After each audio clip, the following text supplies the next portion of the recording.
When it comes to the spinner rig crawler, one thing I like to do storage-wise, especially with all the bags, is having, you know, a bigger bag that I can store all these different colors in. The spinner rig crawler only comes in the natural color in a Gulp Alive jar. But what I like to do to keep in the boat is have 1 or 2 Gulp Alive jars, so that way when I have all these other colors, I don't have a bunch of other bags laying around. For one, if I put them in a Gulp Alive jar, they're in the liquid, they're gonna be fully saturated and hydrated, so they're gonna be the most limber possible. And so what I also have is I don't have to worry about bags blowing out of the boat.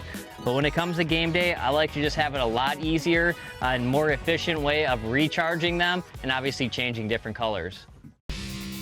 Thanks for watching. Hit the subscribe button and click on the bell to stay up to date with the latest tips and techniques to help you get the next bite.